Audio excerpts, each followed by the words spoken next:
Assalamualaikum warahmatullahi wabarakatuh. Sahabat yang budiman, selamat bergabung kembali dengan kami Faiz Media Channel. Channel yang membahas kajian Islami, sejarah, fakta, keajaiban, info terkini dan lain-lain. Namun sebelum lanjut, ada baiknya klik subscribe, like, dan share. Dukungan Anda sangat bermanfaat bagi kami untuk perkembangan dakwah kami selanjutnya. Sahabat yang budiman, salah satu bulan bersejarah dalam Islam adalah bulan Rajab. Bulan Rajab adalah bulan istimewa bagi umat Islam. Seluruh umat muslim di belahan dunia memperingati hari bersejarah Isra Miraj Muhammad Shallallahu Alaihi Wasallam. Peristiwa maha dahsyat yang menjadi titik tolak perubahan sejarah Islam. Peristiwa ini terjadi pada abad ke-7 atau sekitar 1400 tahun silam. Peristiwa maha hebat dari tanah Arab yang jauh lebih mengagumkan dari satelit dan benda-benda langit lainnya. Sebuah peristiwa perjalanan yang dialami Muhammad Shallallahu Alaihi Wasallam tidak saja menembus ruang angkasa di sekitar bulan, bahkan sudah meluncur ke ufuk yang lebih tinggi. Melalui sistem planet, menerobos ruang-ruang langit yang luas, berlanjut terus ke gugusan galaksi Bima Sakti, meningkat kemudian mengarungi semesta alam, hingga sampai di ruang yang dibatasi oleh ruang yang tak terbatas. Kemudian sampailah Rasulullah di sebuah tempat yang disebut Al-Quran dengan Sidratul Muntaha, sebuah ruang yang mutlak yang dinamakan Maha Ruang. Ruang inilah yang dilukiskan Al-Quran, dan dia Muhammad di ufuk yang tertinggi. Quran Surah An-Najm ayat 7. Perjalanan Isra Miraj bukan perjalanan biasa, butuh persiapan fisik dan jiwa yang sempurna. Maka sebelum diberangkatkan, malam itu Muhammad Rasulullah berada di Hijr Ismail dekat Ka'bah Al-Musyarrafah.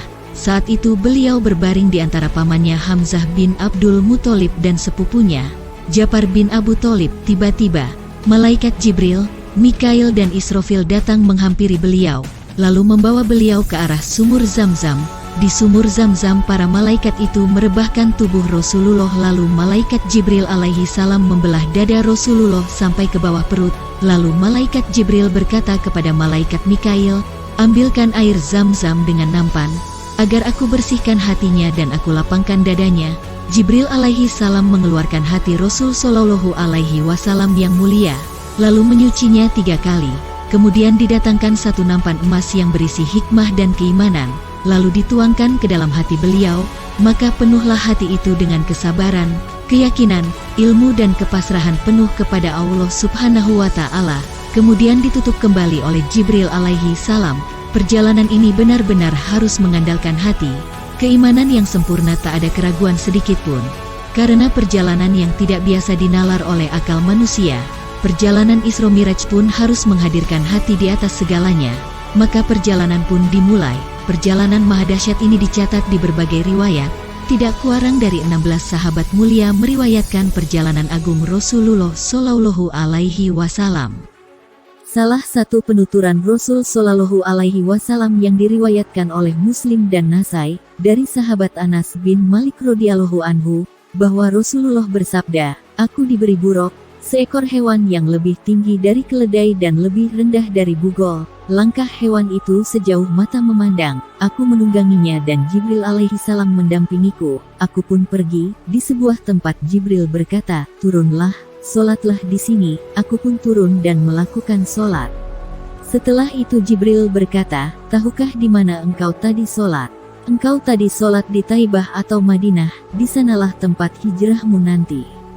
Setelah melanjutkan perjalanan, Jibril berkata, 'Turunlah di sini dan solatlah.' Aku pun melaksanakan permintaannya. Setelah itu Jibril berkata, 'Tahukah engkau di mana tadi solat? Engkau solat di Tursina, di mana Allah Azza wa Jalla berbicara kepada Musa alaihi salam.' Setelah melanjutkan perjalanan, Jibril berkata, 'Turunlah di sini dan solatlah.' Aku pun turun dan solat. Setelah itu Jibril berkata, 'Tahukah di mana engkau tadi salat? Engkau salat di Bethlehem, tempat kelahiran Isa alaihi salam.' Setelah itu aku memasuki Baitul Maqdis. Di sana semua nabi alaihi salam dikumpulkan untuk bertemu denganku. Jibril kemudian membawaku ke depan untuk menjadi imam. Aku pun lalu mengimami mereka. Jibril alaihi salam lalu datang menghampiriku dengan membawa cawan berisi arak dan cawan berisi susu. Kemudian aku memilih cawan berisi susu. Jibril kemudian berkata, engkau telah memilih yang sesuai fitrah.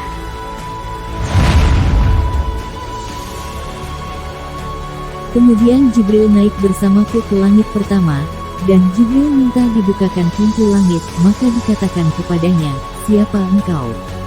Dia menjawab, aku Jibril. Dikatakan lagi, siapa yang bersamamu? Dia menjawab, Muhammad. Penjaga langit bertanya lagi, apakah dia telah diutus? Jibril alaihi salam menjawab, dia telah diutus. Maka dibukakan bagi kami pintu langit dan saya bertemu dengan Adam alaihi salam.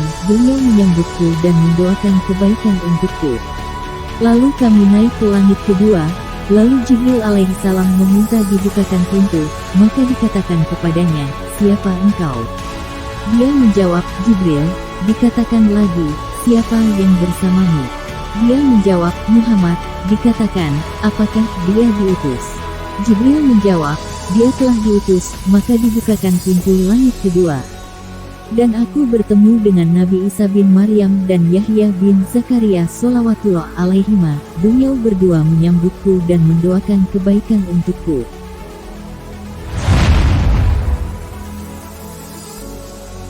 Kemudian Jibril naik bersamaku ke langit ketiga, dan Jibril minta dibukakan pintu. Maka dikatakan kepadanya, siapa engkau? Dia menjawab, Jibril. Dikatakan lagi, siapa yang bersamamu? Dia menjawab, Muhammad. Dikatakan apakah dia telah diutus? Dia telah diutus. Maka dibukakan bagi kami pintu langit ketiga, dan aku bertemu dengan Yusuf alaihi salam. Beliau telah diberi separuh dari ketampanan. Beliau menyambutku dan mendoakan kebaikan untukku.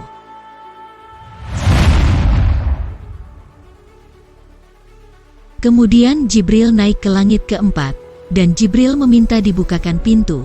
Maka dikatakan kepadanya, siapa engkau? Dia menjawab, Jibril. Dikatakan lagi, siapa yang bersamamu? Dia menjawab, Muhammad. Dikatakan, apakah dia telah diutus? Dia menjawab, dia telah diutus. Maka dibukakan bagi kami pintu langit keempat, dan aku bertemu dengan Idris alaihi salam. Beliau menyambutku dan mendoakan kebaikan untukku. Allah berfirman, dan kami telah mengangkatnya ke martabat yang tinggi. Quran Surah Maryam ayat 57.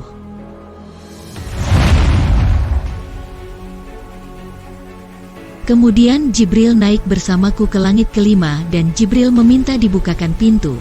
Maka dikatakan kepadanya, siapa engkau? Dia menjawab, Jibril. Dikatakan lagi, siapa bersamamu? Muhammad. Dikatakan lagi, apakah dia telah diutus? Dia menjawab, dia telah diutus.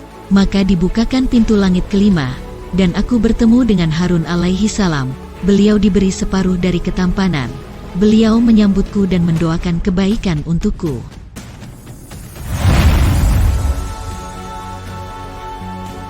Kemudian Jibril naik bersamaku ke langit keenam dan Jibril meminta dibukakan pintu.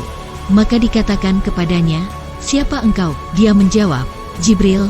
Dikatakan lagi, siapa yang bersamamu? Dia menjawab, Muhammad. Dikatakan, apakah dia telah diutus? Dia menjawab, dia telah diutus. Maka dibukakan bagi kami pintu langit, dan aku bertemu dengan Musa alaihi salam. Beliau telah diberi separuh dari ketampanan. Beliau menyambutku dan mendoakan kebaikan untukku.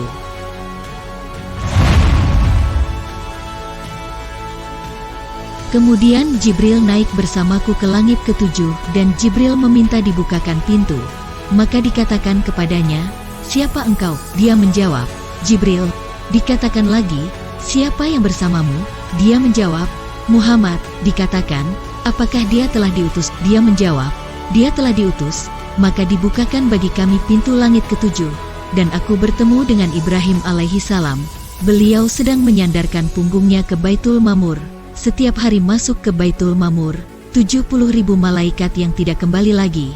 Kemudian Ibrahim pergi bersamaku ke Sidratul Muntaha. Ternyata daun-daunnya seperti telinga gajah dan buahnya seperti tempayan besar. Tatkala dia diliputi oleh perintah Allah, dia pun berubah, dan tidak ada seorang pun dari makhluk Allah yang sanggup menggambarkan keindahannya.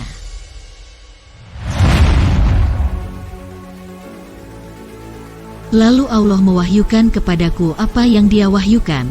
Allah mewajibkan kepadaku 50 sholat sehari semalam. Kemudian aku turun menemui Musa alaihi salam. Lalu ia bertanya, apa yang diwajibkan Tuhanmu kepada umatmu? Aku menjawab, 50 solat. Dia berkata, kembalilah ke Tuhanmu dan mintalah keringanan, karena sesungguhnya umatmu tidak akan mampu mengerjakannya. Sesungguhnya aku telah menguji dan mencoba Bani Israel. Beliau bersabda, maka aku pun kembali kepada Tuhanku seraya berkata, wahai Tuhanku, ringankanlah untuk umatku. Maka dikurangi dariku 5 solat. Kemudian aku kembali kepada Musa dan berkata, Allah mengurangi untukku 5 solat. Dia berkata, sesungguhnya umatmu tidak akan mampu mengerjakannya. Maka kembalilah kepada Tuhanmu dan mintalah keringanan. Maka terus-menerus aku pulang balik antara Tuhanku Tabaraka wa Ta'ala dan Musa alaihi salam, sampai akhirnya Allah berfirman, wahai Muhammad, sesungguhnya ini adalah 5 solat sehari semalam, setiap solat pahalanya 10, maka semuanya 50 solat. Barang siapa meniatkan kejelekan, lalu dia tidak mengerjakannya, maka tidak ditulis dosa baginya sedikitpun. Jika dia mengerjakannya, maka ditulis baginya 1 kejelekan. Kemudian aku turun sampai aku bertemu dengan Musa alaihi salam sambil aku ceritakan hal ini kepadanya. Dia berkata, kembalilah kepada Tuhanmu dan mintalah keringanan. Maka aku pun berkata, sungguh aku telah kembali kepada Tuhanku sampai aku pun malu kepadanya. Hadis riwayat Muslim dan Nasai. Demikian sebagian kisah maha dahsyat yang terkenang sepanjang masa. Semoga menambah hasanah ilmu pengetahuan untuk kita semua. Terima kasih telah bergabung dengan kami. Jika berkenan terus dukung channel dakwah kami dengan klik tombol subscribe, like dan share video ini. Semoga menjadi ladang ibadah untuk kita semua. Amin ya robbal alamin.